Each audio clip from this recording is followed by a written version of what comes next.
What's going on, guys? No Guides here. Welcome back to another video. Now, this would be how to use the 3-4-1-2. This will be a follow-up from that United tactic that I made. How to use it. I'm going to explain to you also at the end of the clip, if you do play seasons, how to set up your team or your Man United team and what best players to use in this formation. Of course, you don't have to use the Manchester United team. You can use it in your ultimate team, but I'm just going to explain to you that later on in the second half of the video. The first half will be the gameplay. If you haven't seen a tactics and instructions video as well, the link will be in the description for that video on the pinned comment below, so make sure you check out the tactics and instructions for that. That'll be on a separate video. Now, going into the first thing, one of the main benefits of this formation is that, generally speaking, in most 3 defender formations, you're quite lucky because you're always outnumbered in the midfield. Generally speaking, most opponents, they play like a 4-4-2 or 4-2-3-1, and generally speaking, the benefit you do have is you always have 3 players in midfield, and then you have 4 strikers. Now, I don't know if you can see this, but on the radar you can see the 4 strikers. Now, this creates a 1v1 situation with your opponent. So I'm just going to show you, play this clip a little bit. Now, as you can see here, I passed the ball to Wan-Bissaka. Now, as you can see here, for each one of my opponent's defenders, you can see on the radar as well, my opponent's got a defender here. There's a player basically next to every single player. So you're basically creating this 1v1 situation where you have basically one of your players assigned to each one of their defenders. Now, this is the easiest way to exploit someone, and it works actually really well with the 3-4-1-2 or the 4-1-2-1-2 in general. It's because you have the striking abilities. The problem is with a 4-1-2-1-2, you have the cam in behind, but then you don't have the narrow players, because in a 4-1-2-1-2 you're left in the middle, right in the middle here. However, when you have the 3-4-1-2, the benefit is that the left mid and right mid, they kind of go on the outside, and they kind of occupy both the left mid and right mid roles, as you can see over here. So you can see Wan-Bissaka over here occupying the role here. You can see the other wing back occupying the other role here. So when it creates a 1v1 situation, the best way to beat an opponent is to do a simple pass to the player. And as you can see here, you can see the 1v1 situation. You kind of got a player assigned, or one of your players assigned to every one of your opponent's defenders. A simple 1-2. Now, he has no choice, he has to follow it, but if he follows it and he doesn't react in time, a simple 1-2, as you can see, you can easily get behind your opponent. And again, it's the same thing. They can't really do much about it because, generally speaking, most of the time the CDMs are too far away. So for example, like here, as you can see, when I do the 1-2, even if you want to select a CDM and attempt to run backwards, the CDM is too far away to recover. And that's one of the benefits of having a 3 defender formations with the 4 midfielders and a left mid and right mid on comeback on defense, because they can go equally high up and down the pitch. So they almost act as wingers and as left back and right back. So that's why you kind of have this element where it's easy, quick 1-2 to get around your opponent. And once you're around the opponent, from then it's very simple. All you gotta do is a driven pass down the wing. And then from that point, remember how I said also Fred will get into the box. Now, remember how I said Matic and Fred are both on stay back while attacking. So these players will always be outside the box. Now, generally speaking, with most formations, you have a 4-2-3-1. You kind of have 4 players inside the box. But the benefit of this formation is you have, let's say, for example, a 5 defender attacking line. Let's say, generally speaking, if you're using a 4-2-3-1, generally speaking, a 4-2-3-1, where Wan-Bissaka is, one of your right attacking mids will be there. So in turn, you'll only have 3 players in a box. But the benefit of this formation is you actually have the extra player. So although this extra player is not on get into the box, by the way, going back to the tactics video, if you put him on a get into the box instruction, he will get into the box. But the reason why I leave him here, I use him as an outlet player. So what this does is he will almost occupy a space. If I'm ever in trouble, I can always switch the ball back to Fred, back to Matic, and then back to my left back, and then kind of start the play again. That's a good way of doing it. But this is a perfect example. I get the ball with Wan-Bissaka, and I go out. As you can see, my opponent has a situation where there's too many of my oppositions to mark, and that way my left back is free in this case. As you can see, you dribble the ball with Wan-Bissaka. I'm not being too aggressive. Then I pass the ball back to Matic, and then I pass the ball back to Fred. And in this situation, you're always going to have, as you can see, the left mid being unmarked on the opposite side. So if you were to use a winger in this situation, you can easily do a pass over here and just do a simple walk up forward and do a simple finesse shot into the box, and you're basically going to almost score most times or not if you get the angle correct. But in a situation we get another form of tactic, my opponent has no other choice because there's so many players inside the box, and I get the ball with Matic, and then when I get the ball with Fred here, it's a simple ball to Marshall. As you can see, this is the get in behind option. This is why my strikers aren't getting behind. As I said, when you're in a final third, the strikers, they get in behind into striking positions. So in the final third, this is so when the ball is basically beyond this line, they basically occupy strike positions, not as wing positions as I mentioned, because they don't drift wide. And then this is what the runs you can attempt to look for. So try to use the wings a lot. It is very, very important and very, very easy to use. Here is a very common example. I see a lot of people, they struggle with 3 defender formations. It's because the way the formation is laid out. Now I want you to mainly to focus on, this is from a throw-in. So we've got my 3 centre backs in place. We've got Wan-Bissaka, who's my left with my right mid, and on opposite side we've got my left mid, and then we have my centre mid Fred over here, who's meant to be over here, but I think from the set piece he ends up going down the wing. But I want you to mainly focus on the 3 centre back. As I said, when you're attacking, when you have possession of the ball, the key being your possession of the ball, your centre backs, they don't stay together. A lot of people have this theory that when you play 3 defender formations, they don't stay together entirely, even with a narrow width, they spread out. So basically your left centre back is here, your centre back's here, and your right centre back's here. So that way if your opponent does play a through ball down the line, they're going to occupy this space. So don't worry too much about losing the ball and getting counted down the wing. But if you do lose the ball, for example, like here, I lost the ball with Matic, at this moment you have to wait for your left back and right back to reinforce. So don't forget your left mid and right mid, as I said, they're playing both roles. So if you ever lose the ball, you need to wait for these guys to reinforce and then recreate the back 5. So you have to basically give time for your left mid and right mid to come back. It's very, very important. Don't forget they're going to be darting forward because they're on fast build-up play and they're on getting behind. So the next 2 players you want to use are your CDMs. So if you're ever in a situation, now this is generally speaking for this formation, but in general, if you're ever in trouble when you lose the ball in midfield, you want to use your centre mid to defend first. So wait for your left mid and right mid to come back. Let them create the left back and right back, and then you have your back 5 in line. So whenever you're in a situation, I'm just going to let this play out and you're going to see an example. As you can see here, I lose the ball. And the first thing I'm thinking, okay, you know what? Let me choose Fred. And at that time, I'm waiting for both my left mid and right mid to return back to the position.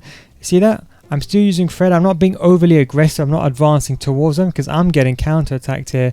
So I just hold my line. Then once my back 5 is in shape, as you can see, my back 5 is now fairly in shape, and then you can use Matic and Fred as CDMs.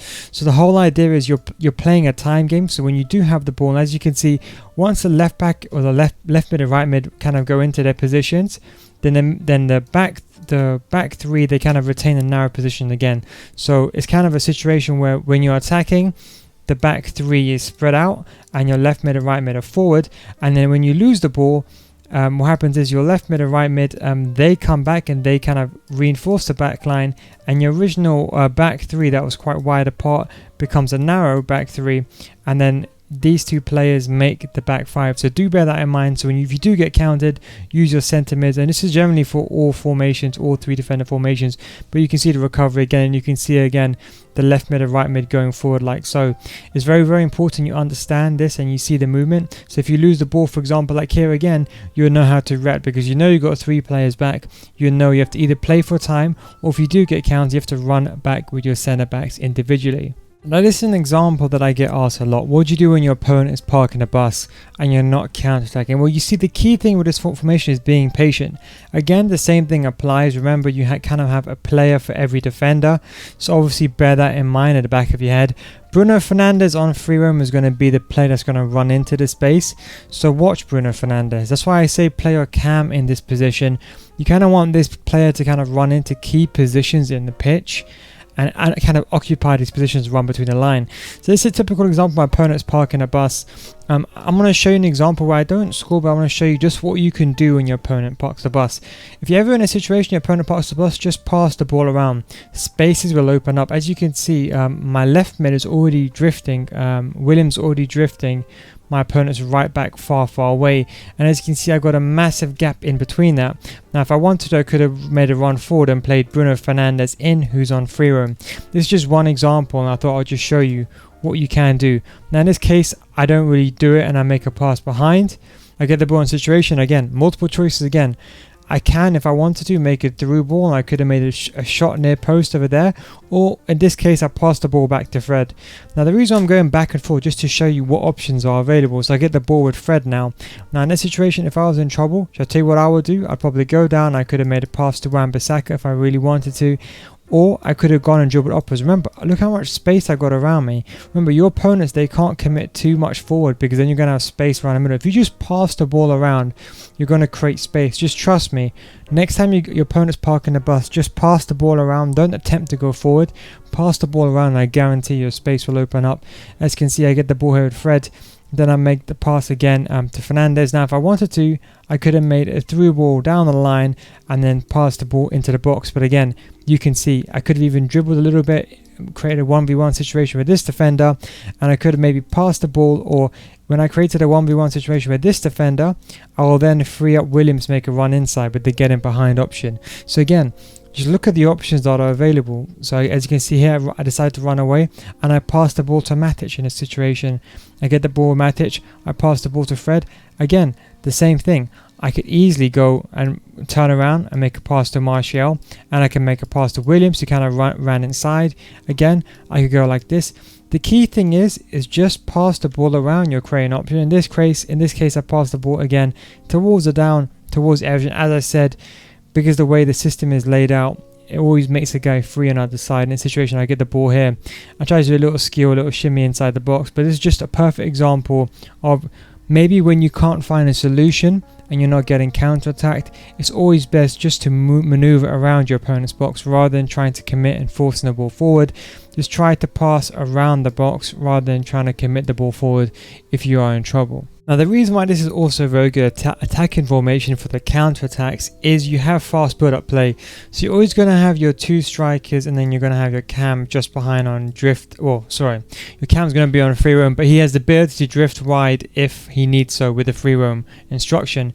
But as I said, the left mid and right mid, because they act as both as wing backs and they act as wingers, they're going to make the surging runs forwards. You want to look for these runs when you get the ball, because I'm on fast build-up plays. You can see I have the ball with Fred in midfield, and then I get the ball. I see my left mid making a run there.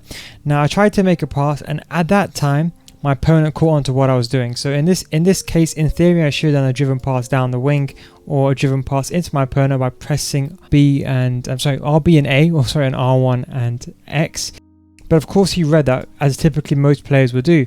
But if you ever get in a situation you don't want to force the ball, as I said, remember, but the way the formation is, you're always outnumbering your opponent, because you basically have a player, one of your attackers to every one of your opponent's defenders, and then you have that Bruno Fernandes on free roam. Remember I was talking about Bruno Fernandes being on free roam?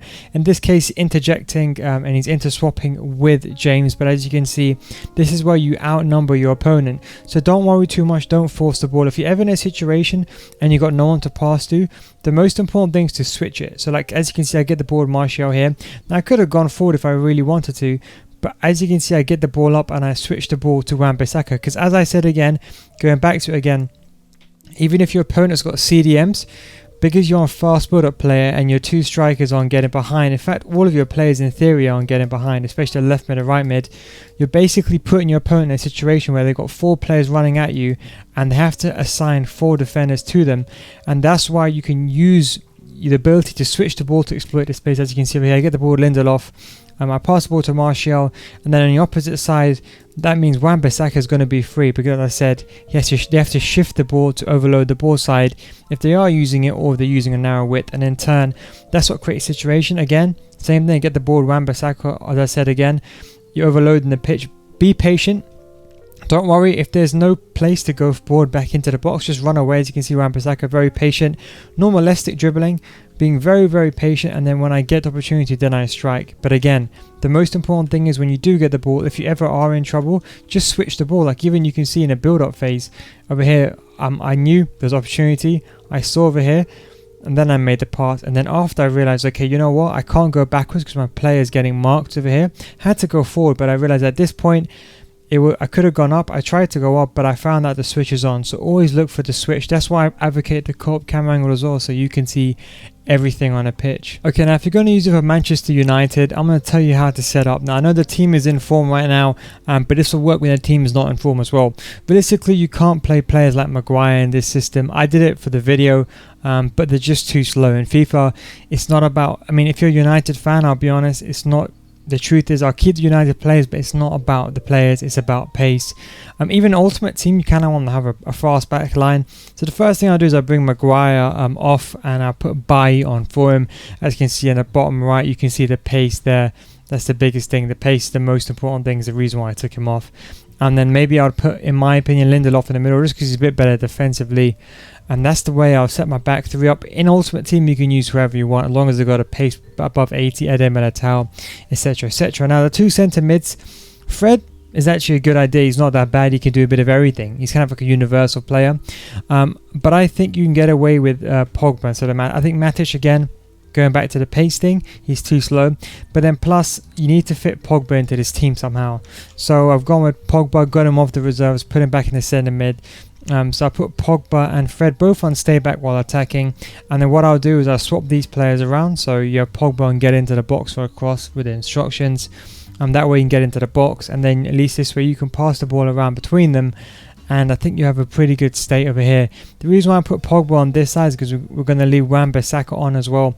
Wan-Bissaka is still a bit defensive, so we kind of put Pogba on the right hand side because he's not as attacking on the left, as we'll get onto in a second. Williams, we're going to take him off. Yes, he's very good in real life. Actually quite like him. He's actually a good prospect. But in FIFA, he's just not good enough. So what we're going to do, we're going to put Rashford on. We're going to put Rashford in striker instead of James, and we're going to move James to the left hand side. So we've got Martial, Rashford up front, we've got Bruno Fernandes in cam, Fred and Pogba as centre mids, James and Wan-Bissaka as left mid and right mids. As I said, don't forget they kind of come back in a back five, as you know. James will get the job done, honestly. But the reason I put Pogba on this side is because Wan-Bissaka is obviously not that good attacking as obviously James, and that's kind of the way I'll lay it out. Anyway guys, hope you enjoyed this video. Let me know what you think of this series. It didn't really do that too well on my other previous video, but I may just continue doing it if just some of you like it anyway. It's pretty fun to make it, analyze, you know, how teams are playing and try to replicate it in FIFA.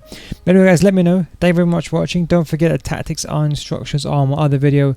Link will be in the description below. Thank you very much for watching, boys. Take it easy. I'll catch you in the next one. Peace out.